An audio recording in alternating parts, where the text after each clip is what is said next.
Baik, jadi hari ini kita akan melanjutkan, materi ya. Untuk PTR belum sempat saya ini ya, masih belum sempat saya periksa dan nanti mungkin kita luangkan waktu untuk membahas itu ya. Baik, jadi di sini kita akan membahas, uji hipotesis, jadi separuh lebih dari mata kuliah ini kita sudah mempelajari apa yang disebut dengan, apa namanya, statistika deskriptif ya, kemudian kita belajar peluang, kemudian sebagian lagi kita sudah, belajar apa namanya, bagaimana menghitung selang kepercayaan untuk populasi ya, mu atau nilai tengah biasanya, kita sebut nilai tengah yang disimbolkan dengan mu, kemudian, varians yang dinotasikan dengan, sigma kuadrat. Oke, nah sekarang kita lanjutkan. Nah, itu sebenarnya adalah salah satu bagian dari, apa yang disebut dengan statistika inferensial atau inferensial statistik atau statistika inferensi ya, banyak yang, apa namanya, yang menerjemahkan sebagai, statistika inferensi gitu ya. Kita akan pelajari apa itu uji hipotesis, kemudian hanya ada 2 yang kita bahas, jadi uji hipotesis untuk nilai tengah atau min, dan uji hipotesis untuk varians. Nah, sebelum kita membahas ini, ada baiknya kita perhatikan ilustrasi berikut ya, seperti yang sudah saya sampaikan dalam, apa namanya, di materi juga. Jadi misalkan kita pergi ke suatu supermarket ya, dan ingin membeli 1 kardus, misalnya minuman berkarbonasi. Nah, kemudian Anda pada saat Anda membeli, Anda menemui seorang pramuniaga dan, pramuniaga tersebut mengklaim bahwa berat minuman tersebut adalah 10 kilogram per kardus. Oke. Nah, sebagai pembeli kita mempunyai ya, mempunyai, 4 ya, 4 pandangan atau pendapat lah ya terhadap klaim sang pramuniaga tersebut. Jadi yang pertama, sang pramuniaga itu jujur dan, mu ya nilai, klaim bahwa kardus itu beratnya 10 kilogram itu benar gitu ya. Jadi sang pramuniaga jujur dan mu sama dengan 10 kilo. Yang kedua, sang pramuniaga ini orang yang bisa kita katakan konservatif dan sebenarnya terdapat lebih dari, 10 kilogram per kardus ya. Misalnya mu-nya kita simbolkan di sini lebih dari 10 kilogram. Jadi yang pertama kita katakan, jujur. Kemudian yang kedua, pramuniaga tersebut,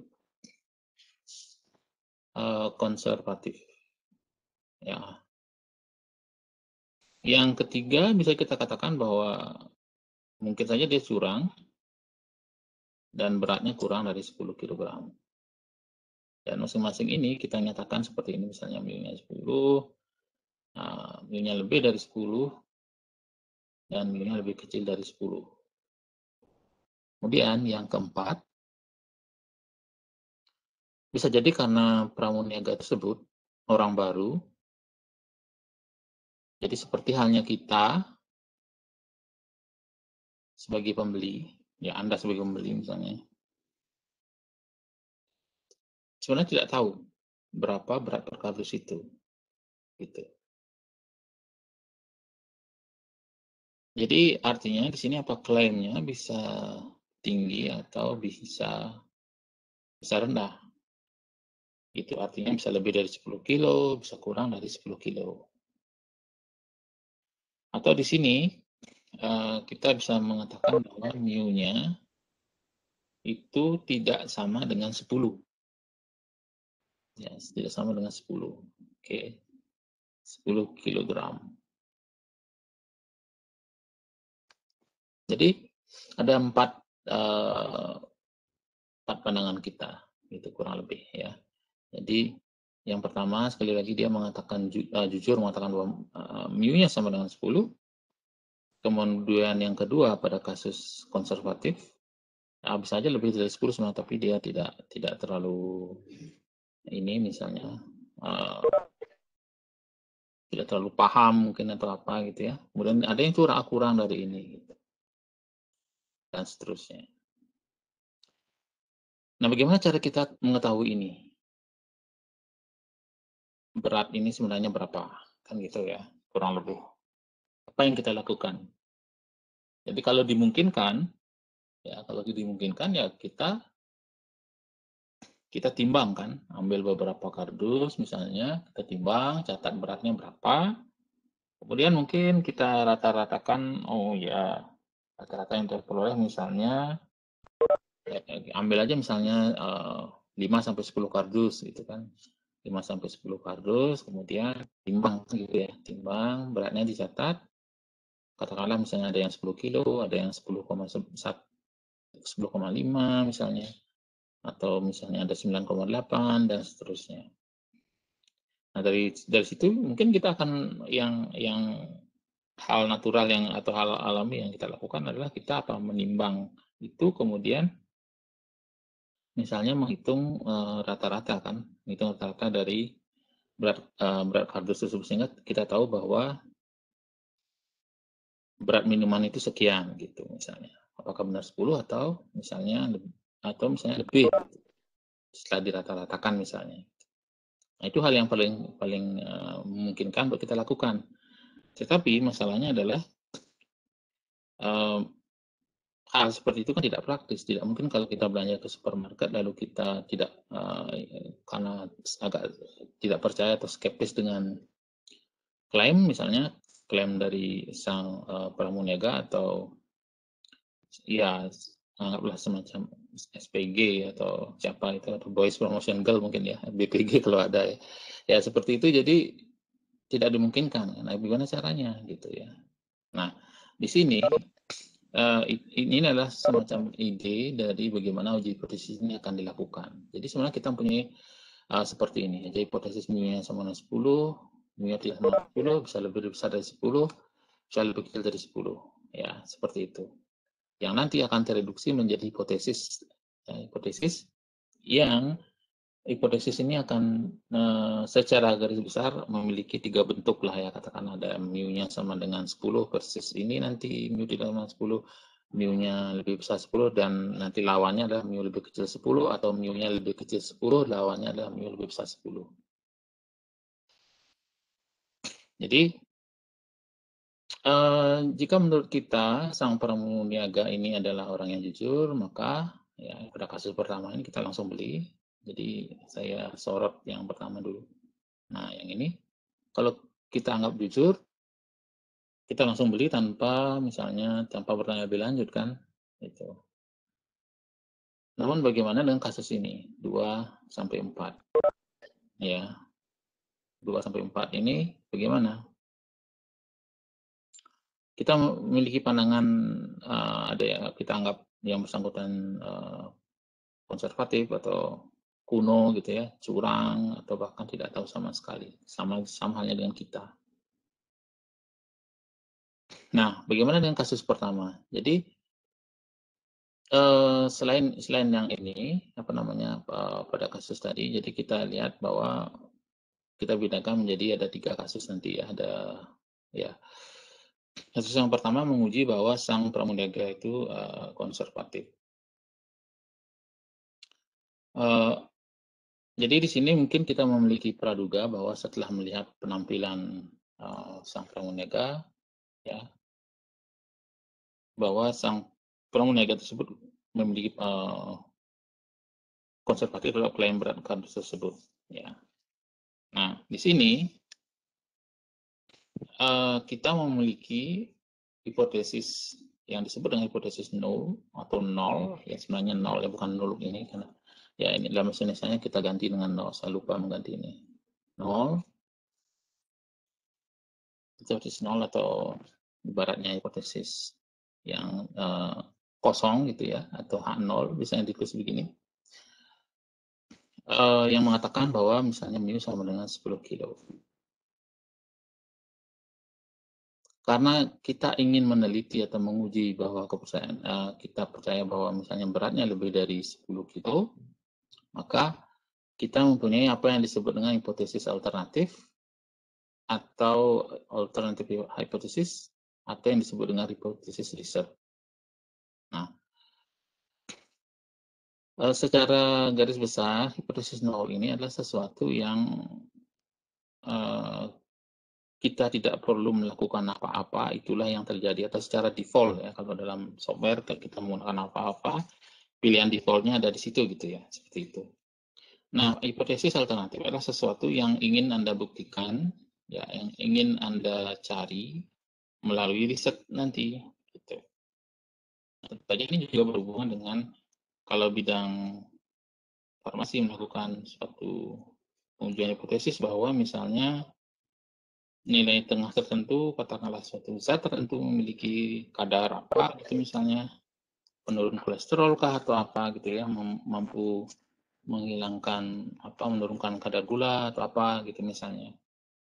Jadi itu dinyatakan dalam satu angka ya nanti dan hipotesisnya dinyatakan dalam bentuk seperti ini misalnya.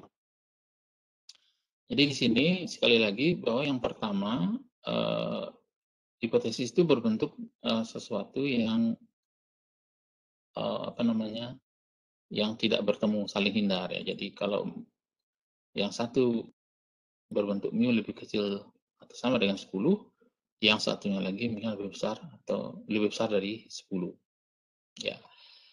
Ada beberapa variasi yang mungkin sedikit berbeda, tapi kita akan menggunakan konvensi ini saja. Jadi yang pertama, ini misalnya mu lebih kecil sama 10, ini H0.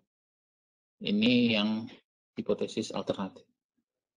HA atau pada beberapa buku ini ditulis dengan H1 gitu ya. H0, H1. Jadi ini hipotesis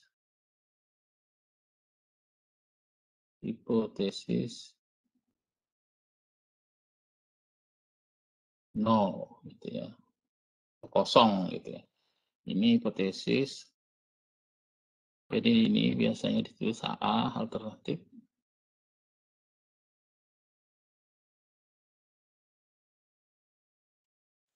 Hipotesis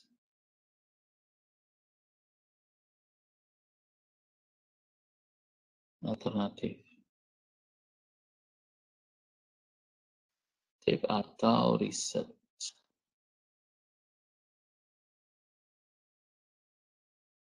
Ya, jadi Anda ingin mengatakan bahwa Anda percaya bahwa ini. Gitu.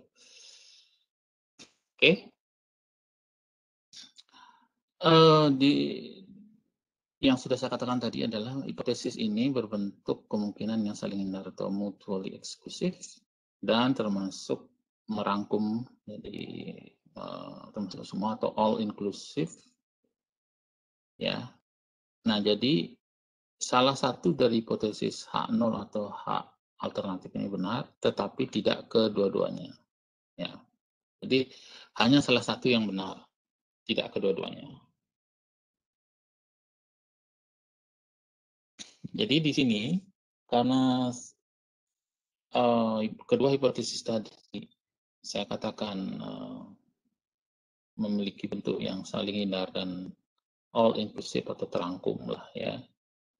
Jadi kita akan berada pada situasi yang salah satunya benar dan salah satu lagi secara otomatis salah. Jadi tidak mungkin dua-duanya ini akan benar. Oke.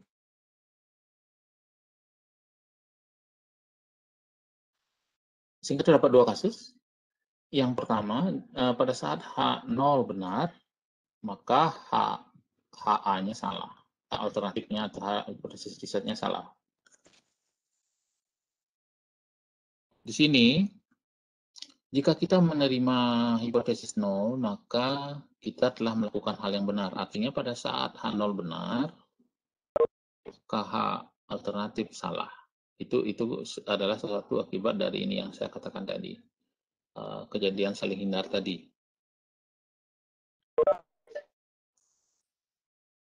Kemudian, jika kita menerima hipotesis 0, maka kita telah melakukan hal yang benar, ya, karena di sini H0 benar. Tetapi jika kita menolak H0, maka kita telah melakukan kesalahan. Ya. Nah, kesalahan ini disebut kesalahan tipe 1 dalam teori statistika, ya. Dan ini disebut dengan kesalahan tipe 1. Dan peluang kesalahan tipe 1 ini, yaitu peluang menolak hipotesis H0 atau menolak H0 yang benar, gitu ya. Jadi H0-nya sudah benar, kita tolak, gitu ya. Itu disingkat atau ditulis sebagai alfa. Tulis sebagai alfa, ya. Nilai alfa disebut taraf atau tingkat atau level dari uji, ya. Oke, jadi saya ulangi. Jadi di sini ada dua kasus. Yang pertama nanti kita bicarakan sekarang. Jadi pada saat hipotesis ini benar, H0-nya benar, maka HA atau H1, jadi saya ulangi lagi, ada dua simbol, H0, hipotesis 0, H1 atau hipotesis Richard atau HA. Ini 0 atau HA, ya. Notasinya mungkin kebanyakan buku yang akan tulis ini H1 atau H0 dan H0, dan beberapa hanya sebagian kecil yang ini, padahal yang paling tepat sebenarnya memang ini alternatif. Oke, baik. Nah, tetapi ingat sekali lagi, jika kita menolak H0 maka kita telah melakukan hal yang benar. Tetapi jika kita menolak, maka kita melakukan kesalahan yang disebut dengan kesalahan tipe 1. Dan peluang melakukan kesalahan tipe 1 ini disebut juga dengan alfa. Ya, alfa yang merupakan taraf atau level dari uji. Kemudian berikutnya, pada saat H0 salah, maka HA-nya benar, ya. Jadi pada saat hipotesis 0-nya salah, maka hipotesis alternatif atau HA-nya benar. Nah, jika kita menerima H0, maka kita melakukan kesalahan. Kenapa? Karena kita menerima hipotesis H0 yang salah. Oke? Jika kita menolak hipotesis 0 atau H0, kita telah melakukan hal yang benar. Ya. Jadi pada saat H0 salah kita terima, itu berarti kita melakukan kesalahan. Tapi jika kita menolak, itu berarti kita melakukan hal yang benar, ya. Karena sekali lagi H0-nya salah. Jadi hal yang benar kalau kita tolak itu, gitu. Nah, kesalahan ini disebut dengan kesalahan tipe 2.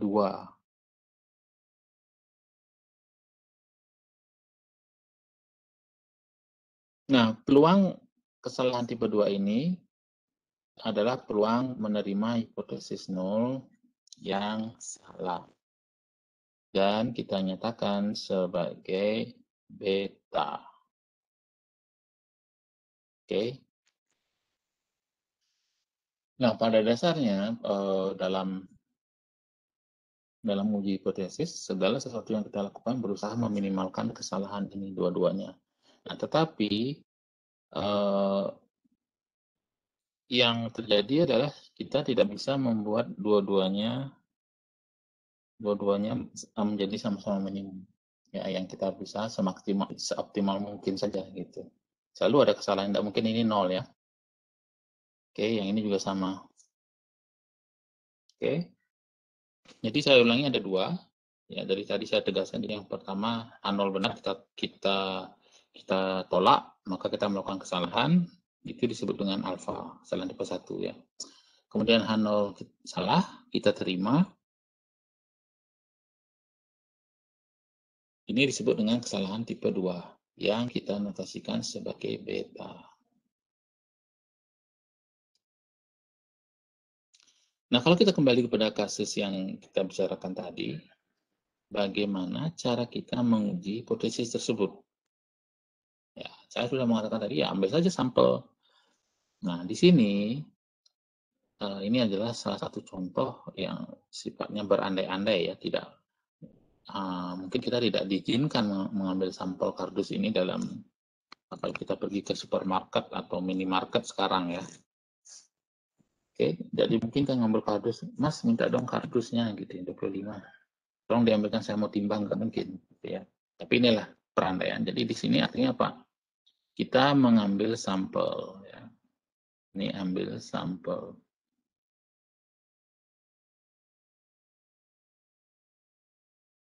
Ambil sampel ya.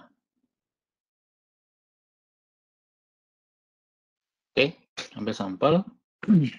Caranya gimana? Ya kosongkan aja kardus ya. Kardus kemudian masukkan beberapa botol minuman yang berkarbonasi tersebut. Kemudian kita timbang dan catat beratnya. Catat beratnya seperti apa? Kalau kita timbang misalnya beratnya misalnya diperoleh masing-masing dari 25 kardus itu diperoleh misalnya setelah menimbang diperoleh misalnya rata-rata ini seperti yang saya ilustrasikan dari awal, jadi 10,36. Nah, ini satuannya kilo pastinya ya, 36 kilo gitu. Dan diasumsikan misalnya sigmanya sebenarnya 1 kilo, jadi simpangan bakunya kurang lebih 1 kilo gitu ya, penyimpangannya. Oke. Nah, kita juga sadar bahwa botol minuman berkarbonasi itu mungkin tidak bersebaran normal, tetapi X-bar mendekati normal. Jadi di sini kita mengambil sampel yang ukurannya kecil ya. Jadi risikonya adalah kemungkinan besar ini tidak akan bersebaran normal. Gitu, itu yang dimaksud. Jadi, tapi di sini kita akan menganggap X-bar ya akan mendekati normal.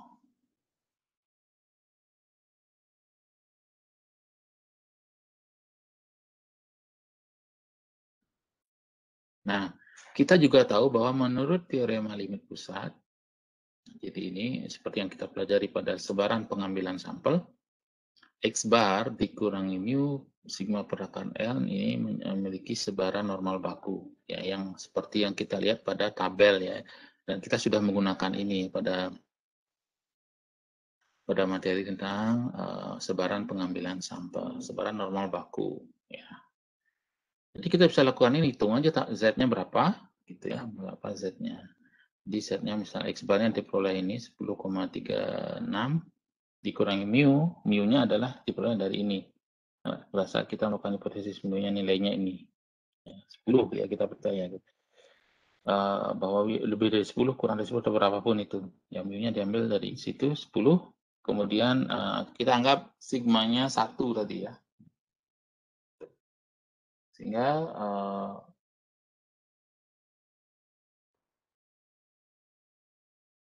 10,36 dikurangi 10 per 1 per akar 25, jadi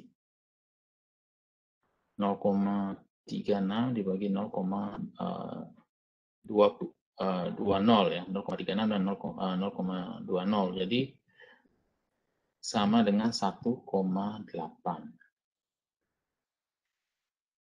Nah, untuk menguji hipotesis yang kita yang kita usulkan tadi, maka kita menggunakan apa yang disebut dengan statistik uji. Nah, inilah yang disebut dengan apa yang disebut sebagai statistik uji.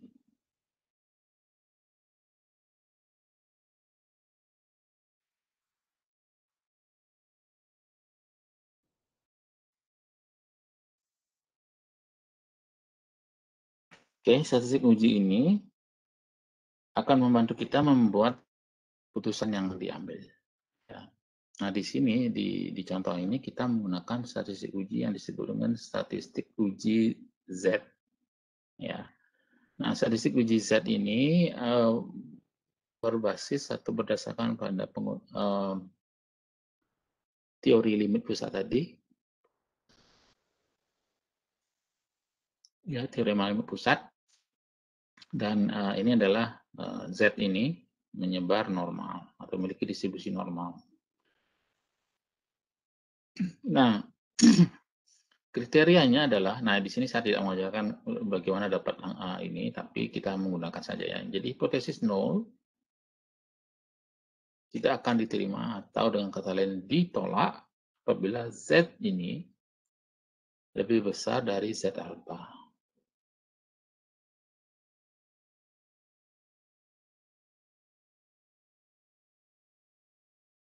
Dengan alpha adalah tingkat kepercayaan. Oke.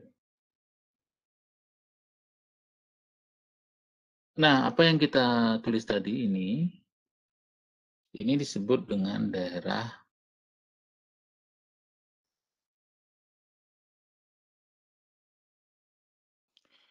kritis, yaitu satu daerah yang berhubungan dengan penolakan hipotesis nol pada dasarnya. Jadi persamaan 4 disebut dengan daerah kritis atau critical region, ya. Misalnya pada saat kita menggunakan alfa sama dengan 0,05,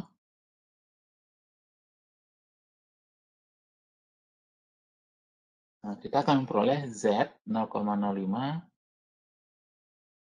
dari tabel normal baku yang sudah kita gunakan, itu nilainya adalah 1,645, ya. Nah, jadi nilai ini Z yang kita peroleh dari hitungan ini nilainya 1,8,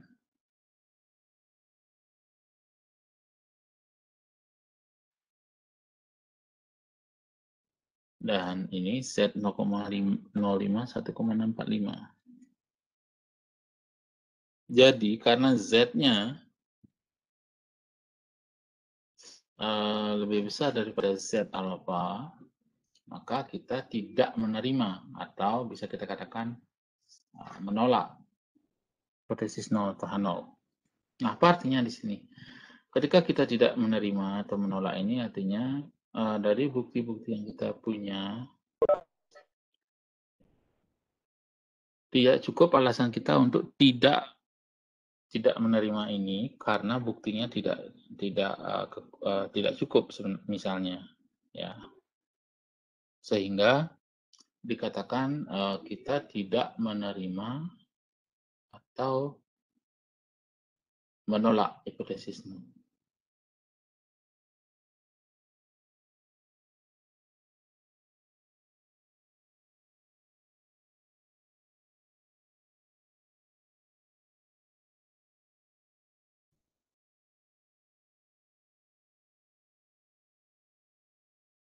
Oke, nah itu kasus pertama. Nah, bagaimana kita mendapatkan nilai ini? Oke, kita buka lagi tabel ya.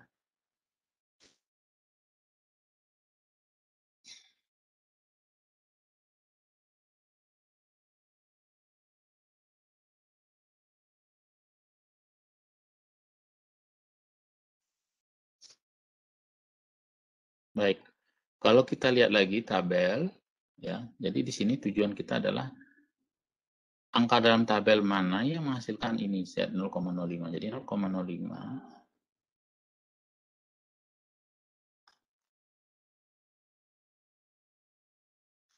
oke, ini tabel.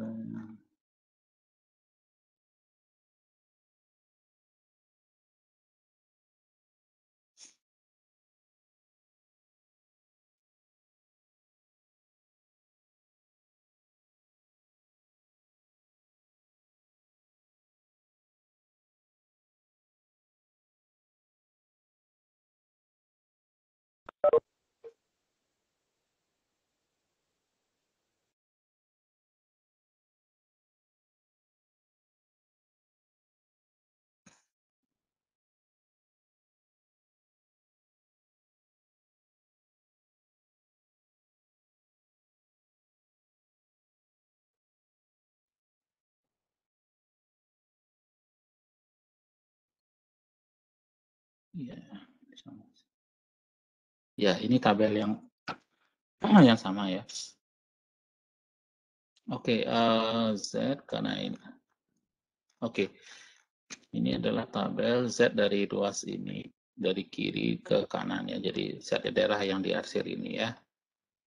Kita mencari yang menghasilkan 0,5.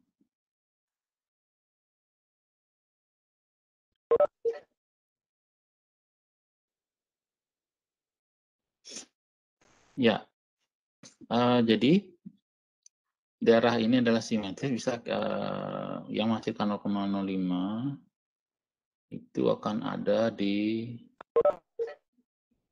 0,05 ya, antara ini dan ini ya. Jadi 1,6, abaikan yang negatif ya. Kalau ini 1,645 di sini, antara 0,04 dan ini. Jadi letaknya di sini ya.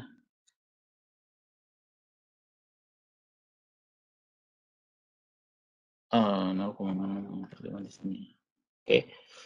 Jadi ya tabelnya ada keterbatasannya. Tapi kita bisa menggunakan R nanti ya kalau perlu ya. Ini. Jadi di sini ya letak dari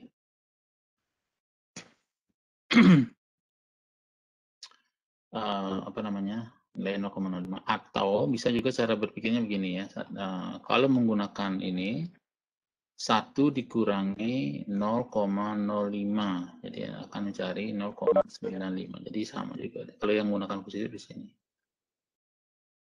Jadi ini apa namanya, ini adalah 1,645, jadi yang menghasilkan daerah 0,95, antara 0,9495 sampai ini. Oke. Jadi yang di sini adalah 1 dikurangi ini, karena luasnya apa? Luasnya tadi adalah yang diarsir gitu. Jadi kalau diarsir dari kiri, otomatis kalau kita mencarinya 0,05, maka 1 dikurangi 0, yang arsir dari, jadi arsirnya dari kiri ke kanan. Oke. Tetapi distribusi normal itu karena sifatnya simetris, jadi yang luas kiri dan luas kanan, kalau walaupun areanya yang dari negatif itu tidak masalah ya, sama apa namanya? Jadi distribusi normal itu kan ini ya, simetris ya. Oke.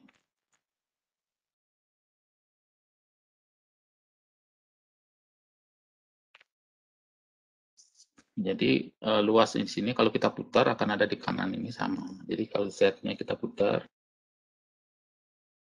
jadi misalnya Z-nya di sini,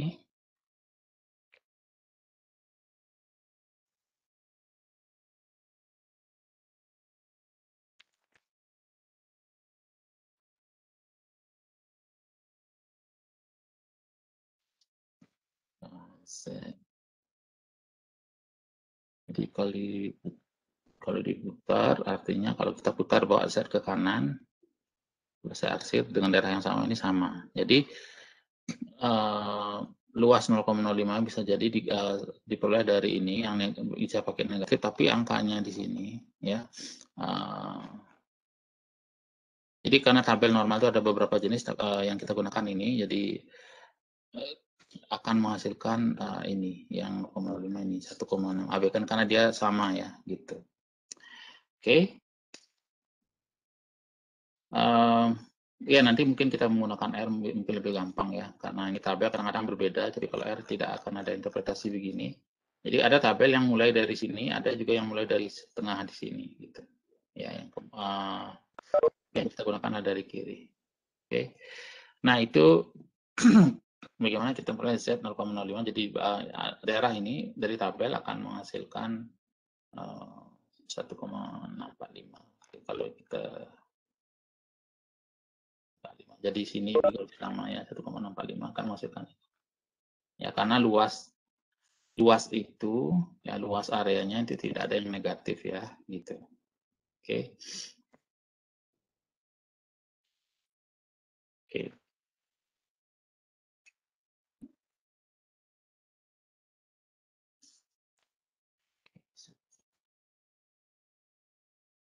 Oke, jadi kita akan peroleh Z 0,05, 1,645 ya. Dengan demikian kita menolak H0. Hipotesis 0.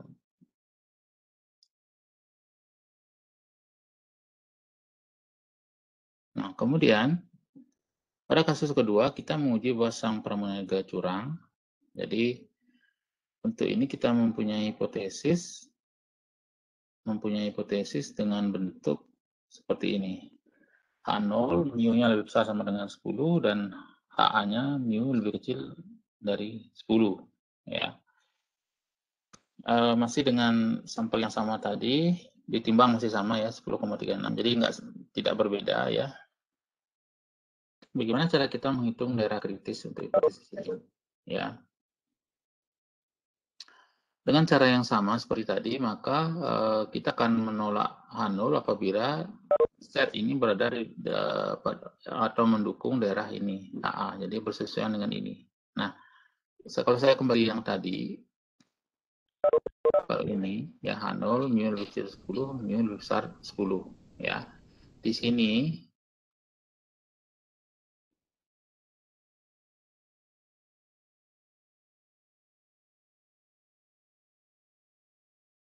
mana lebih kecil ya? Sorry, lebih kecil ya.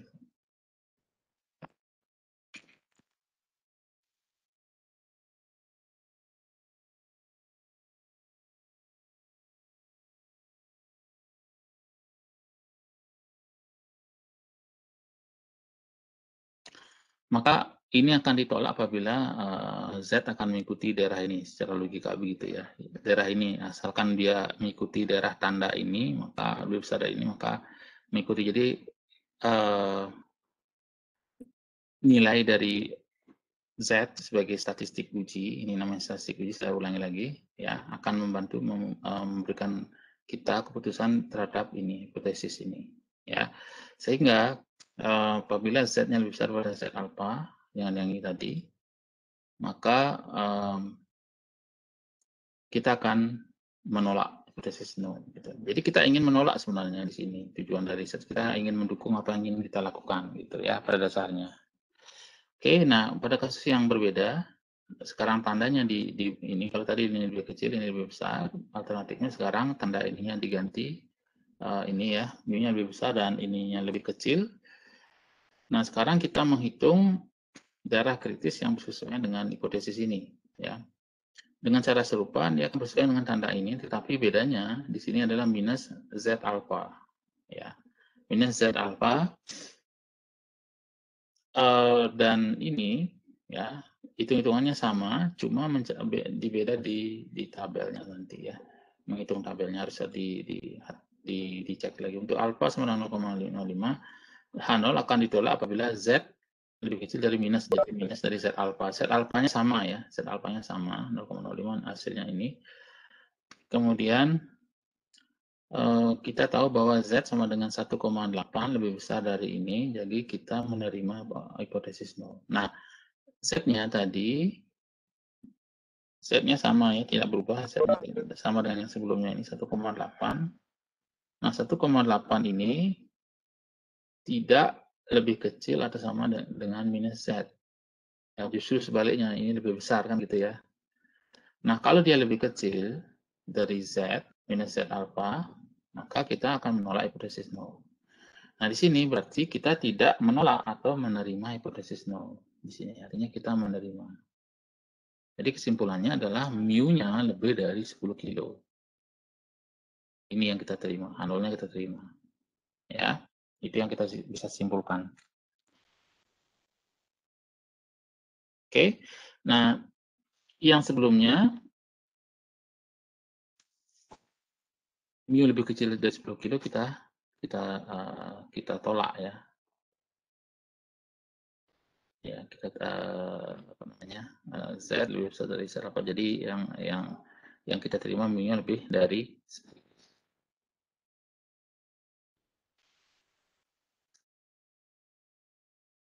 Oke.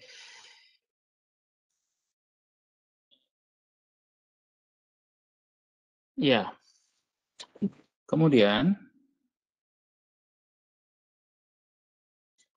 ada kasus ketiga, sang pramuniaga itu tidak mempunyai clue atau tidak mempunyai penunjuk karena kita sebagai pembeli dan dia juga sama-sama tidak tahu.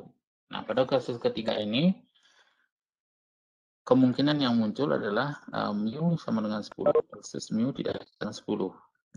Ya.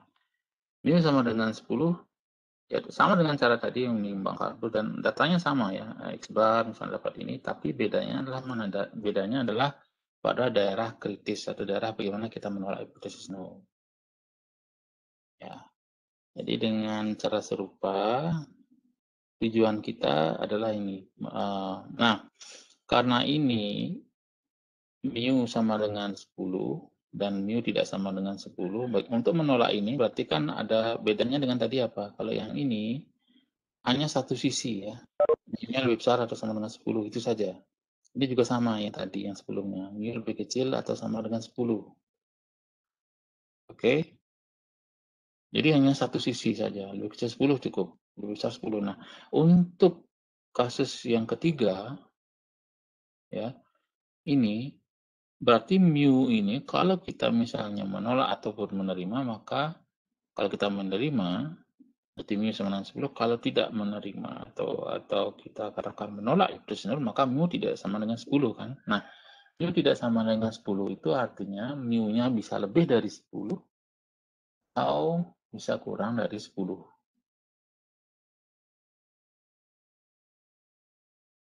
Oke, jadi kalau kurang dari 10 apa? Kalau lebih dari 10 apa? Nah, oleh karena itu, daerah kritis ini, ya sama seperti yang kita lakukan tadi sebelumnya, ya. Bedanya, di sini kita nyatakan sebagai harga mutlak dari Z lebih besar atau sama dengan Z alfa per 2.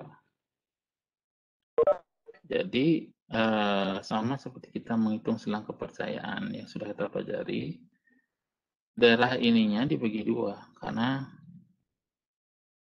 jadi ini alfa per 2, jadi dibagi 2 gitu, karena bisa jadi lebih besar atau lebih kecil. Nah, untuk alfa sama dengan 0,05, hipotesis nol akan diterapkan apabila Z lebih besar dari Z 0,025,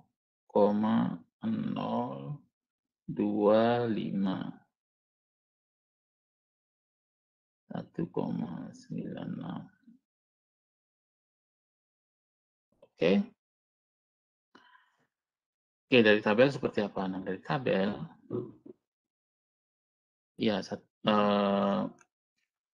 berapa tadi? 0,025 ya, 0,025, 0,025, 0,025 kita lihat. Ya, 0,025 akan ada di sini 1,96. Jadi untuk menghitung pada tabel menghasilkan berapa agar nilainya 0,025 itu abaikan tanda yang negatifnya di sini ya. Jadi seperti tadi, oke, saya balik ke sini. Ini akan ada di sini 0,025. Oke. 1,96. Nah, jadi 1,9 tambah 0,06. Nah, sekali lagi kita akan menggunakan R nanti untuk lebih fleksibel, jadi tidak perlu harus menggunakan ini. Oke, ini 0,025. Atau cara berpikirnya bisa juga dari sini. Jadi cara berpikirnya gimana? 1, jadi kurangi dulu 1 dikurangi alfa per 2, 1 dikurangi 0,025. Ini sama dengan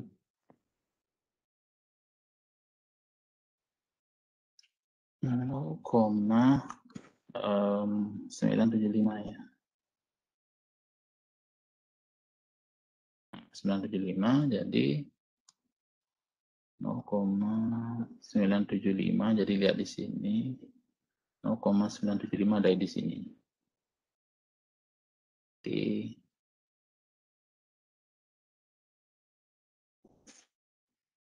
0,96 sama juga ya.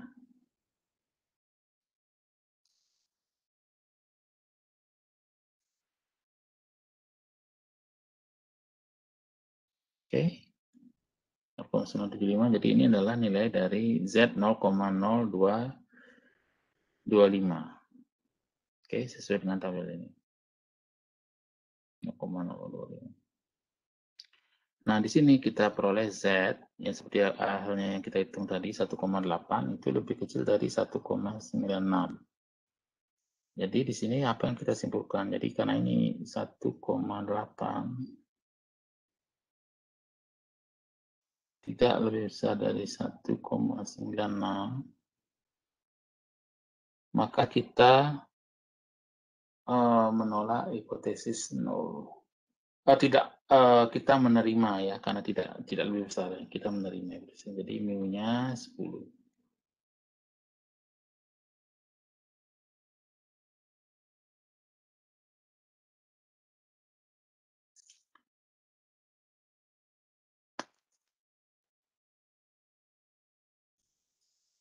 Oke, begitu kira-kira konsep dari ini.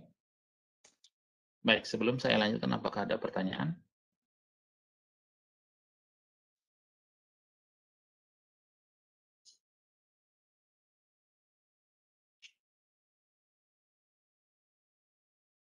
Oke, ini ada pertanyaan dari,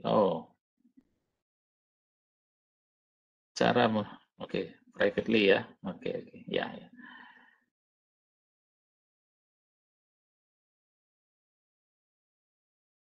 Baik, ada yang tanya ke saya secara privately di ini,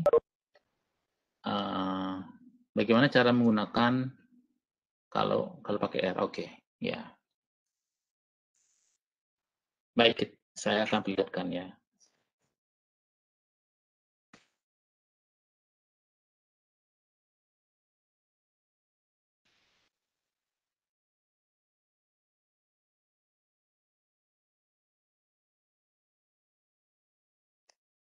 Oke, jadi di sini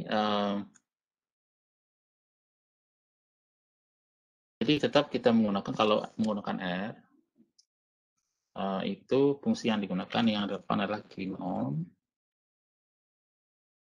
Ya, kinom. Mungkin kita lihat dulu apa itu kinom. Kinom.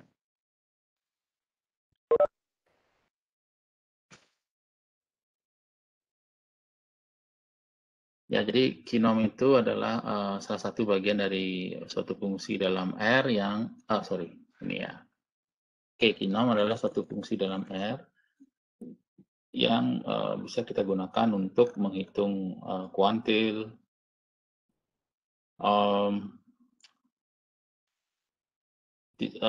densitasnya ya. Tapi ini kalian nggak perlu, ini juga nggak perlu. Yang kita perlukan nanti, dan kemarin kita gunakan kinom misalnya ya, kita bisa gunakan kinom untuk kasus ini ya. Kinom kalau tidak menentukan apa-apa atau secara default argumen dari itu adalah normal baku atau seperti tabel yang kita gunakan ini. Min sama dengan 0, SD sama dengan 1. Ini defaultnya, ini namanya normal baku. Oke. Kita coba untuk yang ini.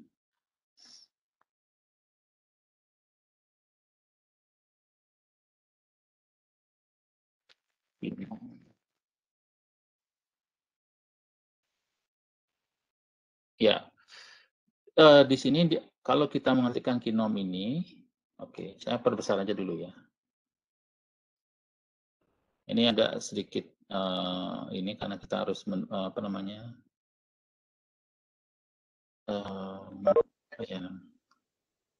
melakukan sedikit hitungan karena biar hasilnya sama persis. Oke.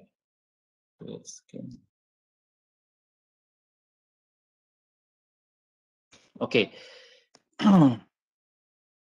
Baik, tadi saya mengungkapkan bagaimana cara kita menghitung agar kalau yang sebelumnya kita menggunakan P-norm 1, sekian, hasilnya adalah ini gitu ya, yang sebelum-sebelumnya. Nah, sekarang kalau dibalik, berapa dalam tabel angka dari ini, sehingga hasilnya angka yang kita cari 0,05 atau misalnya 0,025 gitu. Itu tugas kita sekarang. Jadi saya ingin mengatakan bahwa, saya ulangi, kalau yang sebelumnya, mungkin saya akan gambar ini ya, buka dulu filenya biar tidak bingung kalian nanti ya, yang sebelumnya. Jadi kita biar tidak ini ada sedikit perbedaan yang biar tidak salah menggunakan nanti. Yang materi script. Oke.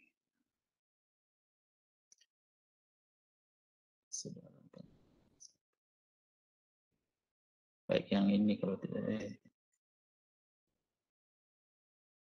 Nah, saya mengacu ke materi ini ya, yang saya maksud ini. Oke.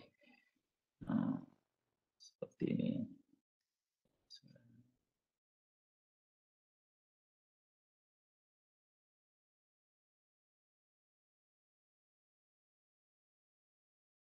Ya, jadi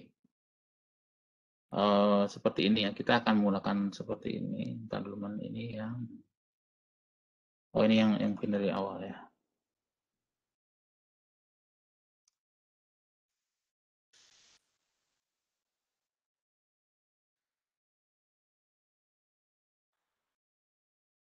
Oh, mungkin saya tidak mendemokan ini.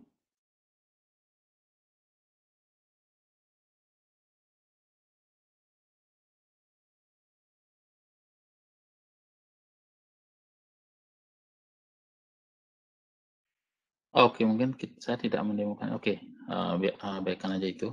Baik, yang ini kita ingin mendapatkan Z 0,05 ya, jadi 1,645. Oke, kalau kita ketikkan ini langsung, tadi saya mengetikkan apa? Q0 0,05 ya. Dan waktu saya menggunakan tabel ya, waktu saya menggunakan tabel saya katakan abaikan tanda yang negatif karena kita perlu daerahnya saja. Jadi gini, saya akan ulangi lagi ya. Ini adalah daerah yang dimaksud dari tabel ini. Yang menghasilkan daerah misalnya dari 0,05. Ya, ada dua pastinya karena negatif dan positif. Jadi kenapa dua? Karena tadi mungkin biar saya tidak terlalu banyak buka tabel. Ini jadi gini. Saya ulangi lagi, ini memang perlu waktu saya menjelaskan ini. Jadi beda dengan penggunaan sebelumnya Pak. Jadi di sini ini adalah luas area. Luas areanya agar jadi set dalam tabel berapa agar luas area 0,05 di sini ya 0,051. Jadi dimungkinkan oleh ini tadi ya 1,645 tadi ya yang ini ya 0,05 untuk yang 0,05 ya. Tapi sekali lagi ini agak terbatas karena hanya beberapa ini saja. Untuk daerah yang lebih detail lagi agak sulit ya. Oke, 0,05 seperti ini. Nilainya minus 1,645 gitu. Abaikan. Kenapa saya katakan abaikan? Karena tanda negatifnya abaikan gitu ya. Karena di sini luasnya tidak dari kiri ke kanan itu tidak sama simetris ya. Jadi dari sini atau kalian menggunakan. Jadi kalau Z-nya saya putar ini seperti ini ya. Kan sama saja luasnya gitu loh ya. Jadi kalau minus 1,6. Jadi kalau minus 1,645 menghasilkan 0,05, maka yang sebelah kanan juga iya gitu kan. Ini. Nah, cuma masalahnya beda tanda saja gitu. 1,645 juga di sini tapi yang positif gitu loh ya. Nah, ini 0,005. Oke. Nah, sekarang begitu saya menggunakan R, kalau saya ketikkan ini negatif, tapi maksudnya adalah sama ini. Nah, bagaimana caranya biar kita mendapatkan yang positif? Jadi sama aja. Kino menggunakan yang ini 1 dikurangi ini. Jadi ini yang kita gunakan. Oke. Jadi ini saya copy aja di sini.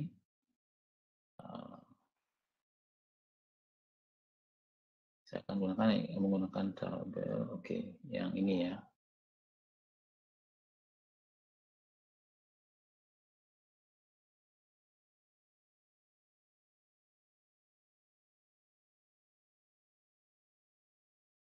Oke, saya kopas di sini, nanti saya upload ini ya. Kalian cek sendiri nanti di. Oke, kalau nggak tercopy, saya copy dulu.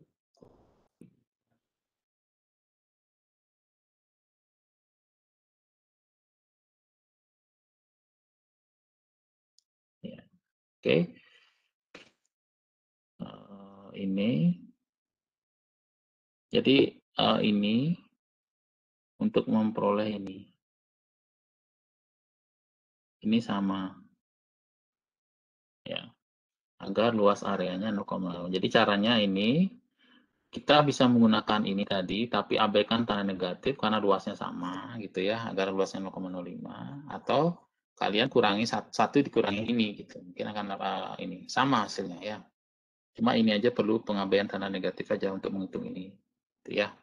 Oke?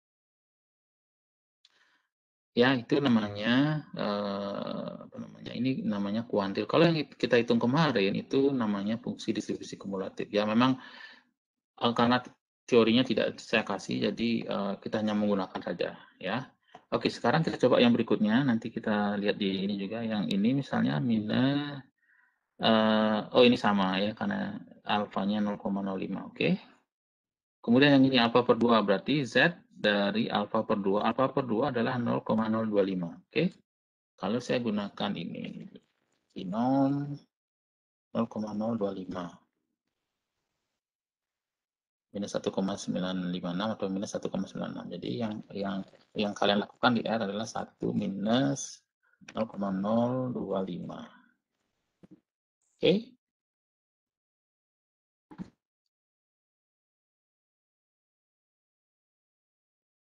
Oke. Kemudian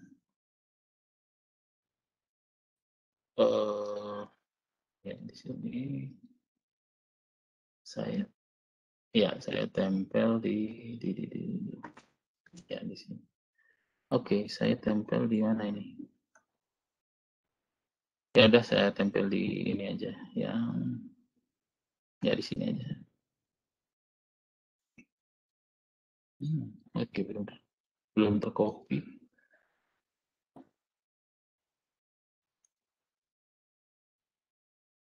Oh, belum tercopy.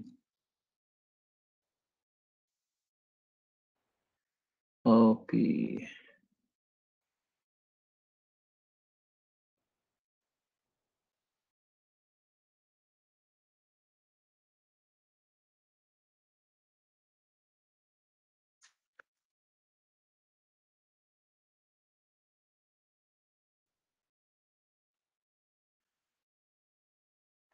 Oh, oke, sepertinya tidak.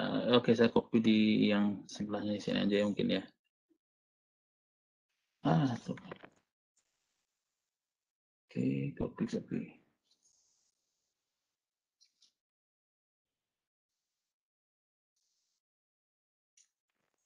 Ya, ini yang untuk Z 0,025 ya. Gunakan ini ya. Jadi abaikan tanda negatifnya ya. Jadi sekali lagi sama seperti ini. Kalian bisa langsung ini abaikan tanda negatif gitu. Ya. Oke. Baik. Itu oke. Oke, baik, ada pertanyaan seperti ini siapa ini? Ya, begitu dari siapa tadi Madrid Resia Pramasta Diva privately ke saya. Jadi itu sudah dijawab ya. Oke, sudah saya jawab. Kemudian lagi nanya saya. Dalam menentukan hipotesis mana yang benar dan mana yang salah itu bagaimana cara? Maksud saya dalam pemakaian alfa dari itu kapan kita pakai alfa dan kapan kita pakai beta komunikasi. Oke. Kapan kita pakai alfa, kapan kita pakai beta. Oke. Untuk kalian tidak perlu mikirin untuk beta, jadi kita tidak akan membahas ini. Itu hanya teorinya saja. Jadi untuk kalian tidak perlu kita tidak akan bahas itu ya. Kita hanya melakukan pengujian hipotesis seperti apa, apakah hipotesis nolnya ditolak, diterima, itu aja nanti final. Kita tidak akan menghitung peluang.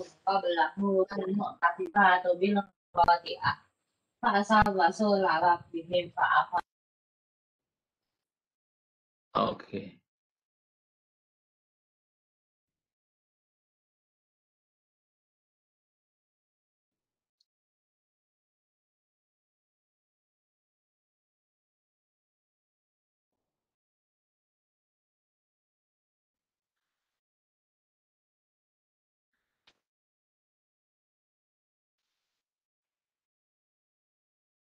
Oke, saya mute all dulu ya biar tidak mengganggu.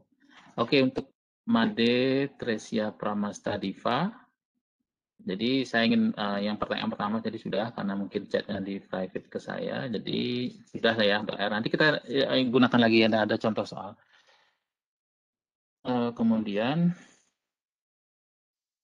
untuk pertanyaan berikutnya, hipotesis yang benar dan salah itu bagaimana caranya? Ya, itu nanti gini, hipotesis yang benar dan salah itu, jadi gini, nanti pada waktu ada permasalahan, contoh soal atau apa, itu nanti kita tentukan hipotesisnya seperti apa, nanti apakah hipotesis kita benar atau salah, nanti berdasarkan data yang itu ya. Yang benar dan salah itu mungkin maksudnya ditolak atau diterima mungkin ya. Kalau benar dan salah itu hanya ada 3 kemungkinan nanti, kalau hipotesis terhadap min atau mu, lebih besar, lebih kecil, dan sama dengan itu saja.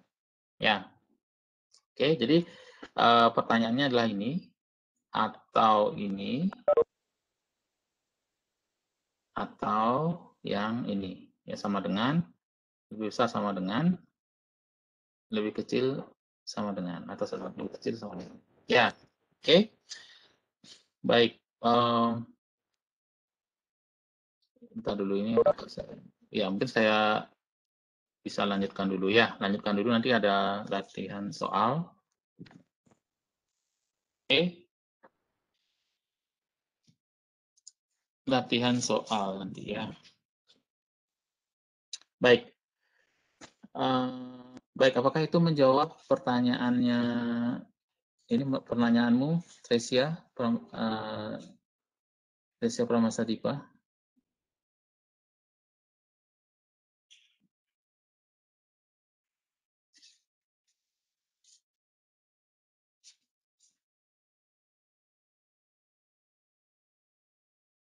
Oke. Ya, nanti kita ini ya sedang jawab. Oke, baik. Ya, di chat ya. Oke. Ya, jadi sekarang kita lanjutkan ke langkah-langkah pengujian hipotesis. Jadi yang pertama, apa yang kita lakukan tadi sebenarnya adalah secara informal kalian sudah menggunakan jadi uji hipotesis ya, yang tadi. Nah, apa yang kita lakukan tadi adalah langkah-langkah yang lazim dalam pengujian hipotesis yang sesi kajian. Jadi yang pertama adalah memetakan masalah penelitian dulu. Apa masalahnya? Ya. Jadi misalnya, apakah haruskah kita memilih minum berkarbonasi? Nah, kata harus di sini apa dasarnya gitu ya? Masalah penelitian itu kalau kita meneliti, haruskah kita misalnya menguji ini untuk apa? Kemudian apa yang harus kita lakukan? Nah, itu namanya masalah penelitian. Kok saya coret? Oke. Masalah penelitian atau research problemnya seperti apa? Oke. Kemudian yang berikutnya,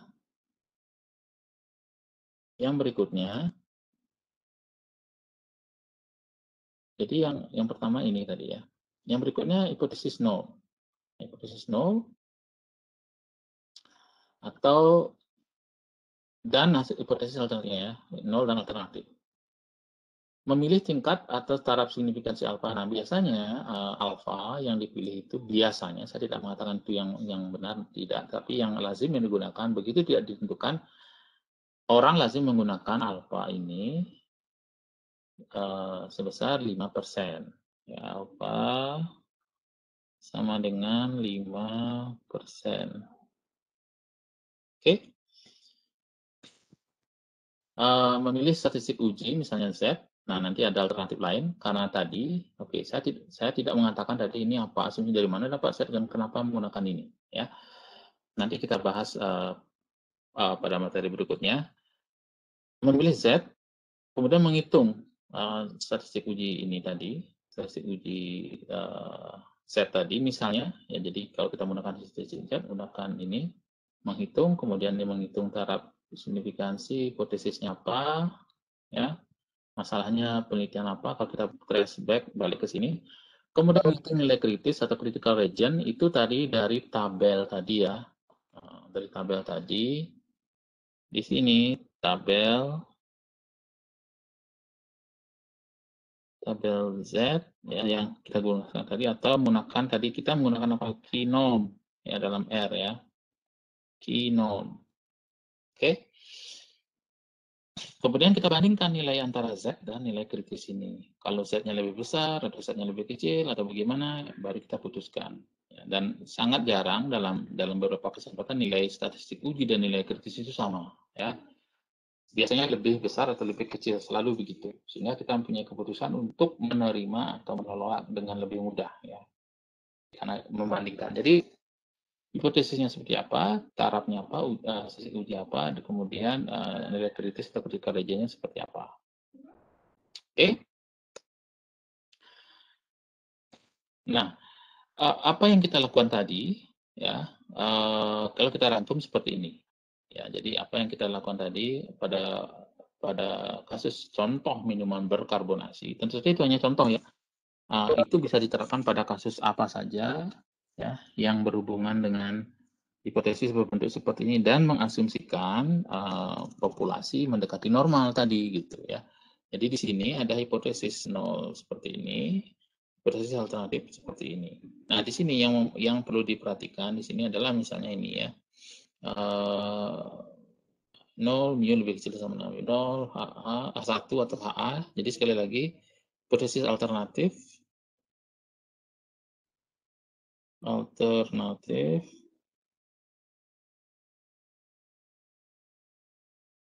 atau riset ini 0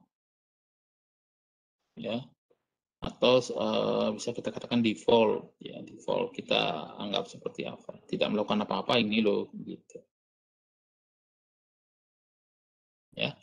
Nah, sini alfa. Nah, kalau dalam satu kasus alfa tidak disebutkan, biasanya saya tidak mengatakan itu yang benar, tapi biasanya orang akan menganggap alfa yang digunakan adalah 0,05 ya. Sehingga nilai-nilai ini bisa kita hitung dengan contoh, sudah dihitung dan pasti sama nilainya tadi. Z alfa Z 0,05 sama dengan misalnya 1,645 tadi ya, Z 0,025 adalah 1,96 tadi ya. Jadi kalian nggak usah hitung, bisa digunakan langsung karena itu sudah lazim digunakan. Oke, tapi kalau alfanya beda, misalnya alfanya 0,06, nah itu beda caranya. Harus dihitung dulu. Alfa 0,06, kalian hitung dari tabel ini mungkin agak sulit yang ini ya. 0,06 di mana letaknya 0,06? Kalau saya balik lagi ke sini ya. Kalau saat di 1,645 ada di sini 0,06 itu di mana? Apakah di sini? Jadi harus hitung lagi. Kemungkinan ada di sini misalnya ya, tapi ini mungkin nggak akan sama persisnya 0,606 plus ini dibagi 2 berarti misalnya 1,5 5 gitu ya, agak sulit. Jadi nanti kita menggunakan R lebih gampang. Atau kalian kalau ada PR boleh menggunakan R untuk nilai-nilai yang sulit di ya. Oke. Jadi ini yang kita lakukan lagi. Artinya untuk daerah kritis ini daerah di mana kita bisa menolak ini atau menolak H0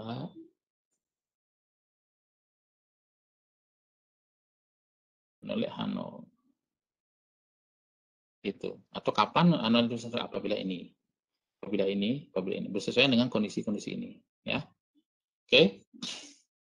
Nah, ini adalah uji hipotesis terhadap min atau nilai tengah, atau kalau saya dalam soal mengatakan rata-rata ya. Rata-rata yang dimaksud adalah bukan rata-rata sampel, tetapi rata-rata populasi. Jadi ini populasi, saya ingin gambarkan populasi apapun itu, suatu objek yang ingin kita ketahui, ya karena kita tidak mempunyai banyak uang untuk mengetahui semua populasi ini ya. Saya masih banyak uang itu ya ibaratnya seperti sensus yang tidak mungkin kita lakukan, maka populasi yang dengan parameter mu, theta atau apa, kita menggunakan sampel misalnya, sampel diambil, kalau dalam kasus minuman berkarbonasi itu kita ambil sebanyak 25 tadi kan, jadi kita hitung rata-ratanya misalnya, ya dan seterusnya, berapa masing-masing ini X bar 1, dan seterusnya kita hitung rata-ratakan lagi gitu ya, baru kita gunakan ini untuk mengetahui ini seperti apa. Karena ini tidak pernah diketahui secara realnya gitu. Oke.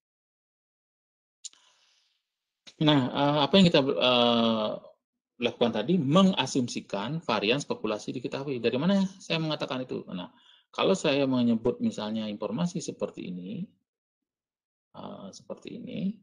berarti ini asumsinya adalah variansnya diketahui seperti ini. Salah satu contoh ya, sigma sama dengan 1, berarti saya menganggap varians populasi saya sebut di sini sebagai suatu nilai yang nilainya saya ketahui, jadi nilainya 1. Namun pada praktiknya, varians populasi ini tidak diketahui. Nah, ini faktanya, tidak diketahui.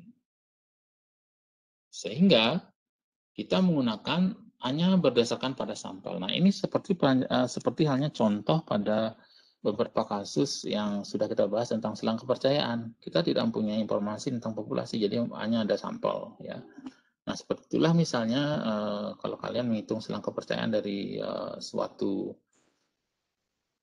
suatu sampel yang diambil, kemudian sampel yang diambil itu kita hitung rata-ratanya, kemudian kita hitung varian sampel, hitung simpangan baku sampel, kemudian gunakan statistik T, kan gitu ya. Nah, di sini juga sama, ya, karena berdasarkannya konsepnya sama dengan yang kita bicarakan tadi. Kalau kita menggunakan sampel saja, karena kita tidak mengetahui ini varian populasi, dan memang ini yang lebih real kita lakukan sebenarnya, maka kita akan cukup menggunakan varian sampel dan statistik uji berbentuk seperti ini. Nah, kalau tadi sebelumnya kita menggunakan Z berbentuk X bar dikurangi mu sigma per akar N. Ya, kalau saya lihat balik lagi ke sini tadi ya, ini. Nah, di sini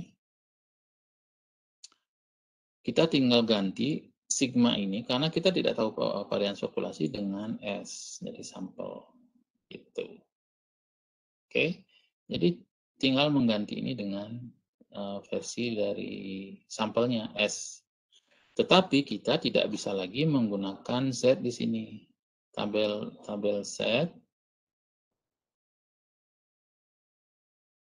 Z tidak bisa digunakan lagi. Yang kita gunakan adalah tabel T. Tabel T gitu ya. Karena pengaruh ini, penggantian dari sigma menjadi S. Nah, hipotesis sama seperti tadi. Kalau kita lihat ini sama, bentuknya sebenarnya tidak berubah ya, sama. Tetapi yang menjadi beda adalah ketika kita menggunakan T seperti ini, T sebagai statistik T, dan ini ada T tabel dinyamakan dengan ini ya. Nah, T kemudian T alfa N-1. Nah, pada distribusi T itu ada derajat bebas namanya. Derajat bebas. Untuk uji hipotesis ini derajat bebasnya N-1. Ya, selalu kalau untuk pengujian untuk kasus begini, pada kasus yang kita bicarakan ini adalah derajat bebasnya N dikurangi 1 atau N-1. Jadi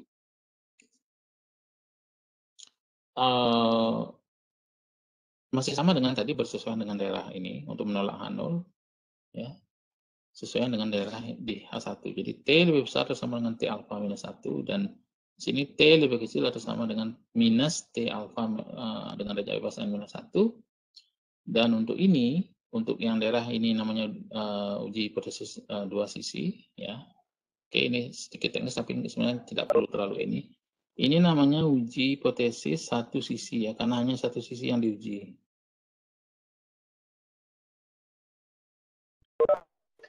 Ini dua sisi. Dua sisi. Oke. Ini satu sisi ya, hanya lebih besar, lebih kecil gitu aja. Ini dua sisi. Oke, itu bedanya. Nah, kalau dua sisi, yang terjadi adalah alfanya dibagi dua. Kenapa? Karena tadi ada kemungkinan lebih besar, lebih kecil. Jadi make sense atau masuk akal kalau kita bagi alfanya menjadi dua. Di sini harga mutlak T kan lebih besar sama dengan T alfa per 2 dengan derajat bebas N-1. Ya. Jadi alfa per 2 dibagi alfa per 2 dengan derajat bebas N-1. Jadi harga mutlak T. Ya. Jadi statistik T-nya dimutlakkan di sini untuk kasus ini. Sama seperti Z tadi ya, ini. Oke. Nah, saya berikan contoh. Jadi seorang ahli ekologi hutan mempelajari regenerasi komunitas hutan hujan dalam lubang yang disebabkan oleh jatuhnya pohon besar pada waktu hujan dan mencatat Dendrocnida excelsa yang akan tumbuh 1,5 meter per tahun dengan sinar matahari langsung pada lubang tersebut. Jadi ini semacam tanaman ya, tanaman.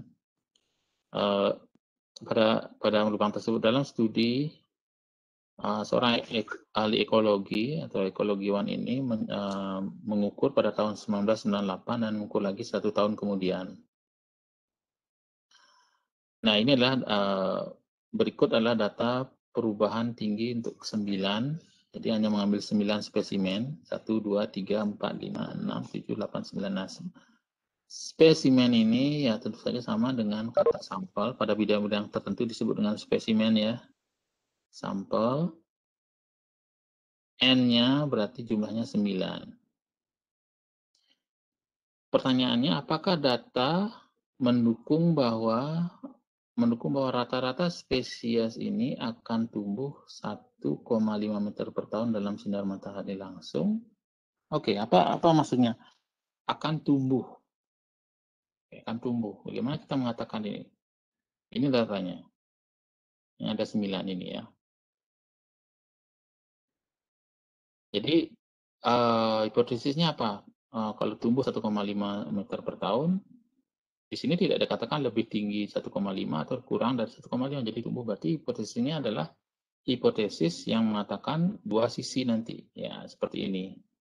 Jadi yang pertama, mu-nya sama dengan 1,5 atau tidak. Jadi pertumbuhan ini bisa positif atau negatif, tidak dikatakan lebih tinggi, tidak dikatakan lebih rendah. Jadi ini adalah hipotesis yang saya katakan tadi, berbentuk hipotesis dua sisi. Oke. Nah, hipotesis dua sisi ini berbentuk seperti ini. Mu sama dengan 1,5 meter per tahun dan mu tidak sama dengan 1,5 meter per tahun. Ya. Oke, jadi hipotesisnya berbentuk ini mu. Jadi ini adalah langkah yang paling penting dulu. Ini harus benar dulu. Bentuk hipotesisnya. Ya.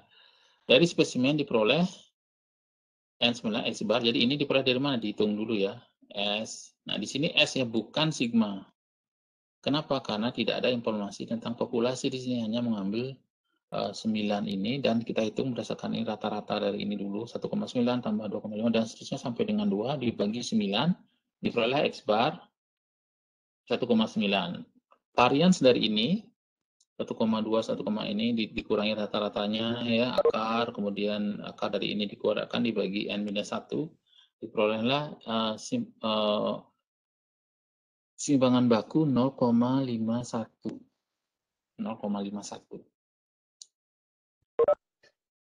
Kemudian kita bisa hitung T sekarang ya. T-nya berapa? T-nya X bar, ini X bar. Dari hipotesisnya ini mu-nya 1,5. 0,51 dari S-nya. Akar 9 diperoleh dari akar N. Ini. Nilainya ada 2,35. Nah, jadi 2,35 ini artinya apa? Nah, sekarang misalkan saya menggunakan alfa 0,05. Dari tabel kita akan peroleh 0,0258 itu sama dengan 2,36. Ya, coba ntar kita lihat dari tabel. 0,025 dengan derajat bebas N-1 dari 9 kurang 1 ya.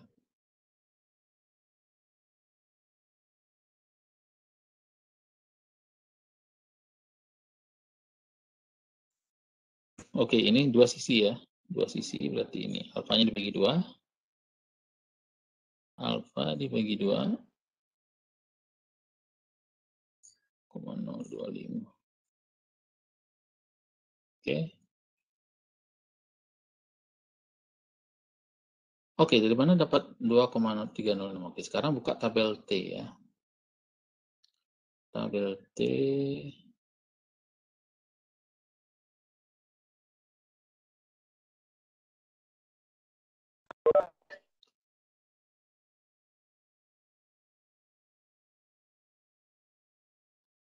Oke.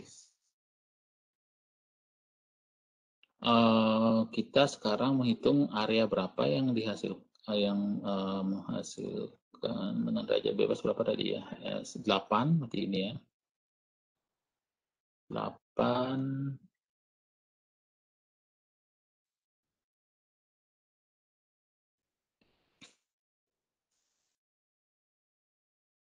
yang menghasilkan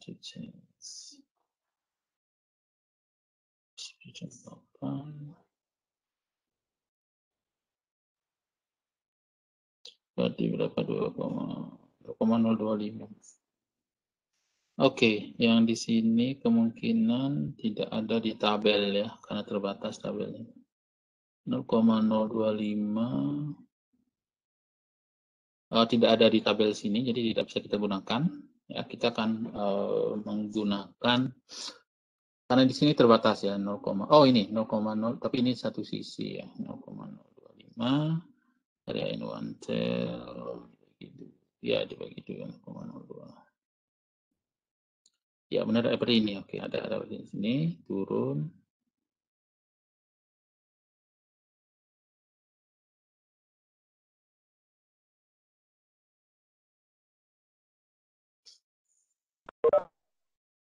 Jadi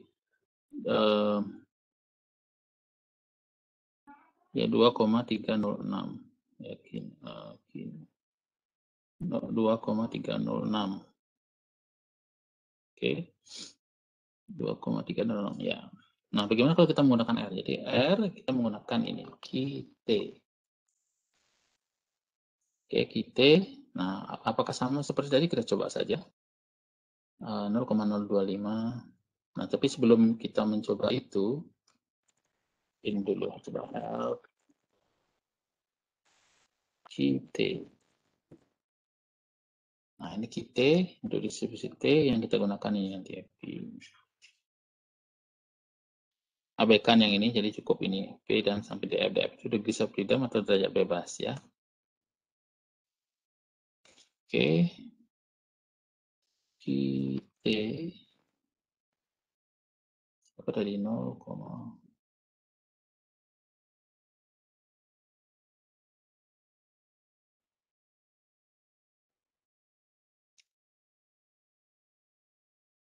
0,025,8.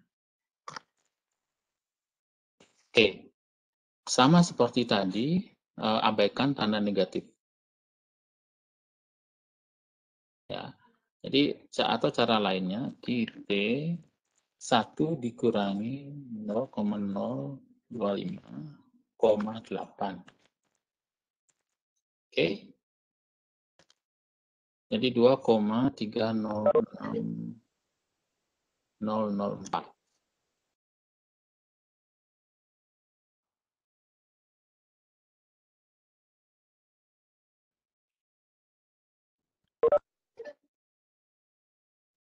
Oke, jadi ini adalah nilai dari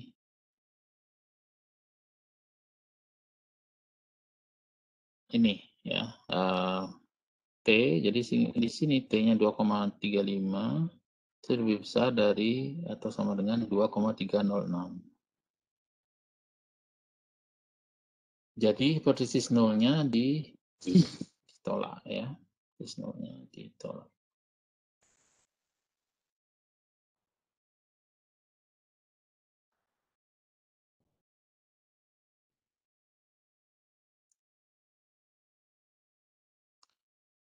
Oke, jadi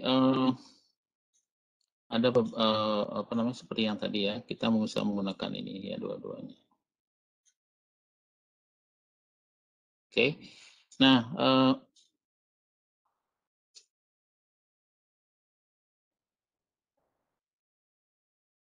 yang berikutnya yang menjadi juga daya tarik kita sebagai peneliti misalnya adalah bagaimana kalau kita ingin melakukan pengujian terhadap varian. Ya, nah kita fokus terhadap variabilitas atau penyebaran atau pemancaran. Nah, kini di sini kita menggunakan hipotesis yang berupa seperti ini. H0 misalnya ya sigma kuadrat lebih besar dari misalnya 16 kg kuadrat. Dan H alternatif H1 sigma kuadrat lebih kecil dari 16 kg kuadrat. Atau variasi lain ya seperti hanya uji rata-rata. Nah, di sini karena kita menguji terhadap varian, yaitu tentang variabilitas atau penyebaran, maka di sini tidak ada asumsi, tidak perlu asumsi diketahui atau tidak ya. Kita murni menggunakan sampel ya, dan pernyataan tentang parameter dari sigma kuadrat ini sudah ada dalam hipotesis ya ini. Jadi di sini kita akan menggunakan sesi uji U ya dengan bentuk seperti ini. U sama dengan N-1 kali S kuadrat per sigma kuadrat, yang di sini menyebar Q kuadrat dengan derajat bebas N-1. Jadi secara simbolis ini Q kuadrat seperti huruf X dalam huruf Yunani, Q kuadrat dengan derajat bebas N-1. Di sini ada alfa nanti berapa ya, yang menunjukkan kuantil. Oke. Kemudian hipotesisnya sama seperti yang tadi, ada 3 selalu begini, lebih kecil sama dengan lebih besar sama dengan. Nah, tapi bedanya daerah kritisnya adalah kita menggunakan tabel Q kuadrat. Ya, Q kuadrat ini alfa N-1, Q kuadrat 1 minus alfa, kalau lebih kecil dari ini, kalau lebih besar, U lebih besar dari Q kuadrat alfa per 2 N-1. Oke, N-1 atau U-nya lebih kecil atau sama dengan Q kuadrat 1 minus alfa. Gunakan salah satu ini atau ini untuk daerah yang ketiga. Nih. Jadi sama seperti yang tadi ya, cuma bedanya di sini posisinya ini. Ya. Oke. Ini adalah satu contoh. Jadi populasi ikan duyung atau dugong memiliki berat rata-rata 300 kg dan varian 900 kg kuadrat. Suatu sampel 25 ikan duyung di Moreton Bay memiliki varian 1.600 kg. Apakah populasi ikan duyung di Moreton Bay lebih bervariasi dibandingkan populasi standar? Ya, apa hasilnya ini? Jadi lakukan hipotesis seperti apa?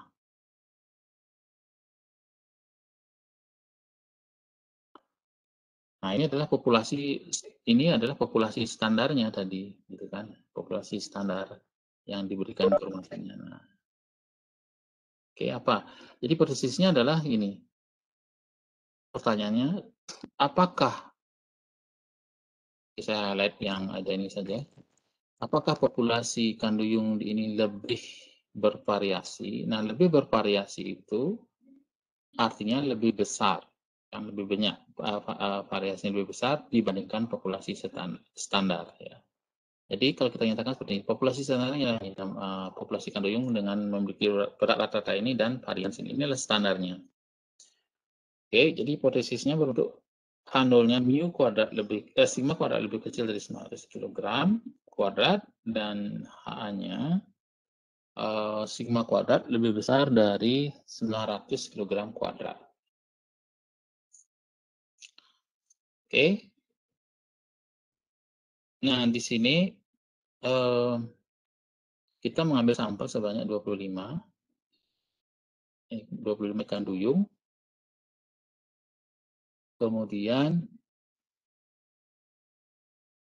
S kuadratnya 1.600, jadi dari sampel 25 ikan duyung itu memiliki varian 1.600 kilo.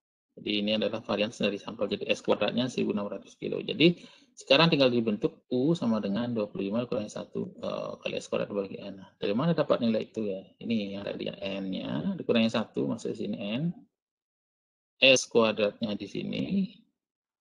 Sigmanya di sini ambil ini ya, nilainya sama. Maka akan kita peroleh nilai ini. Nah, sekarang tentukan daerah kritisnya. Daerah kritis untuk uji ini adalah, lihat di posisi ini, berarti akan sesuatu yang lebih besar dari 900 ini ya, ikut tanda ini. Oke, mana dia? Ini sigma kuadrat lebih kecil sama dengan ini. Sigma 0 itu nilai yang tadi 900 tadi ya. Maka U lebih besar atau sama dengan Q kuadrat alfa N-1. Oke. Nah, di sini saya salah, ini bukan 0,05 ya. Ini 0,05 ini salah.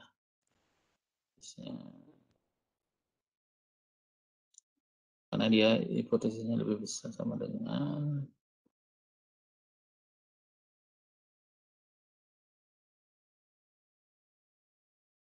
ini contoh ya. 0,05 ya. Nah, kalau kita lihat di tabel, nah gunakan tabel yang disebut dengan tabel Q kuadrat ya.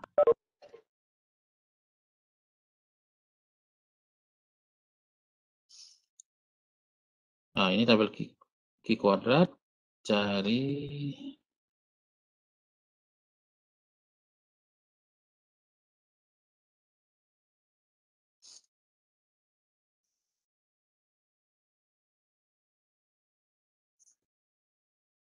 ya, Q kuadrat dari 24, ini 0,025.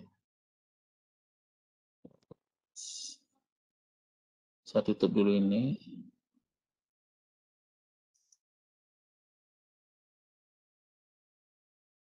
Di Gustav Freedom 24,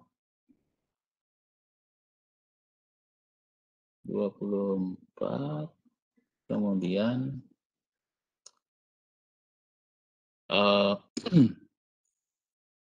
areanya tadi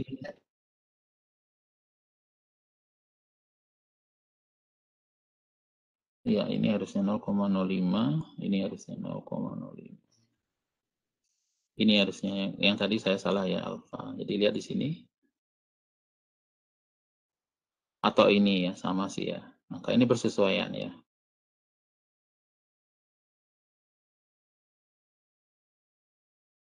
Saya sudah upload tabel ini kalau tidak nanti tolong di ini ya, di grup atau ini. Jadi 13,848. Jadi ini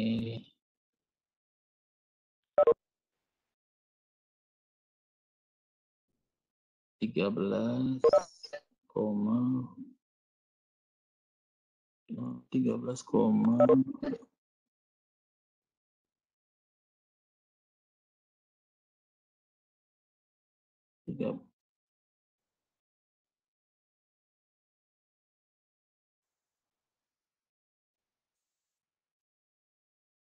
848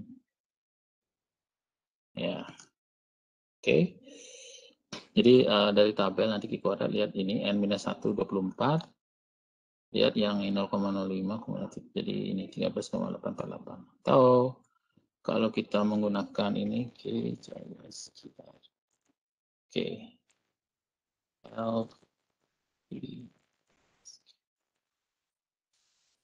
menggunakan ini ya, ini nanti. Oke, nah ini CISQ 0,24. Ya, khusus untuk yang Q kuadrat itu beda dengan normal dan T dan ini tadi ya, contoh ini baik ini maupun ini. Jadi langsung gunakan ini 0,05 24. Oke. Jadi tidak akan perlu mencari ini. Nah, kalau kalau kalian melakukan ini untuk yang ini saja ya. Yang ini saya akan langsung ini aja.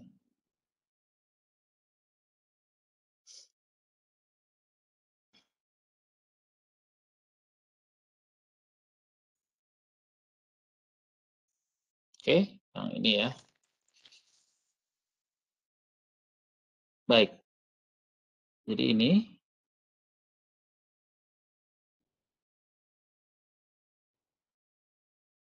sorry.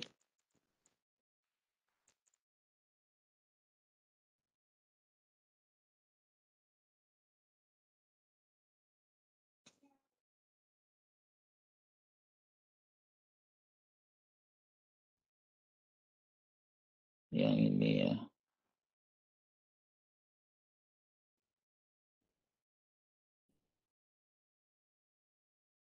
Oke. Yang ini ya. Jadi itu kira-kira. Baik, apakah ada pertanyaan? Sepertinya tidak. Oke, baik. Jadi minggu depan kita mungkin akan latihan ini ya, latihan soal ini dan menghabiskan mana yang kurang jelas. Jadi sebelum kita lanjutkan ke materi baru, jadi termasuk di sini. Jadi ini kan ada latihan soal ya. Ini adalah sebenarnya daur ulang dari ada PR dulu, ada apa namanya, Ya, yang di sini sudah benar di ini ya. Ada PR, ada apa namanya, ada soal dari ujian yang saya buat jadi latihan di sini. Jadi kita akan mencoba ini. Jadi kalian bisa coba. Jadi saran saya kalian coba ini ya. Mungkin kita akan membahas 1 atau 2 di sini. Entah, saya nggak tahu yang mana nanti saya bahas ya. Kalian coba saja ini latihan soal ini plus apa namanya? Saya mungkin ada agak cepat kemarin ada materi sehingga kalian ini ya. Jadi nanti silakan apa namanya?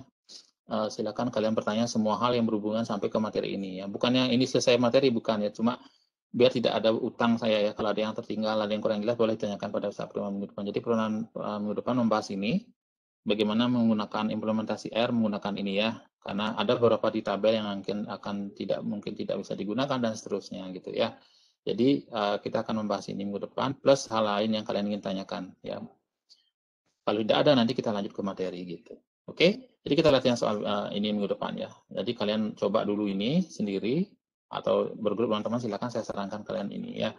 Jadi satu-satunya cara untuk mempelajari kalau kalian menganggap semacam matematika atau apa itu hanya dengan latihan soal ini saja. Tidak ada cara lain ya.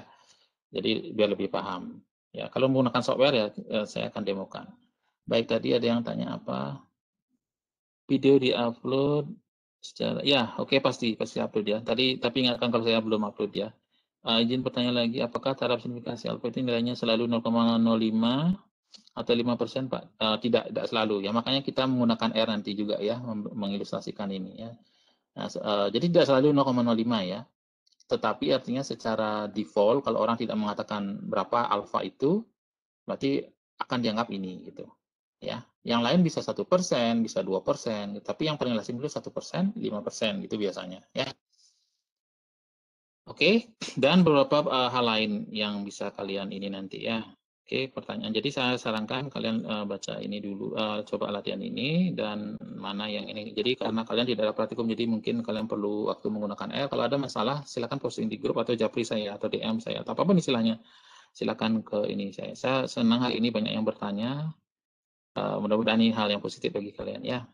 Baik, saya rasa cukup sekian. Nanti kalau sudah nanti akan saya upload video ini. Jadi tolong ingatkan juga ya, Pak, videonya belum diupload gitu ya, karena saya kadang-kadang lupa ya. Jadi terlalu banyak mungkin ininya. Jadi kadang-kadang lupa, tiba-tiba ada mata kuliah lain gitu ya. Oke, saya stop dulu. Jadi nanti kalian coba latihan itu soal dan plus semua hal yang kalian sampai sejauh ini. Jadi biar tidak terlewatkan ya. Kalau tidak nanti ada materi baru gitu ya. Kalau tidak ada pertanyaan, kalau ada ya kita bahas itu ya. Tapi utamakan uji hipotesis dulu dan hal-hal yang lain. Baik, saya rasa itu aja. Terima kasih untuk partisipasi kalian. Sampai ketemu lagi. Oke.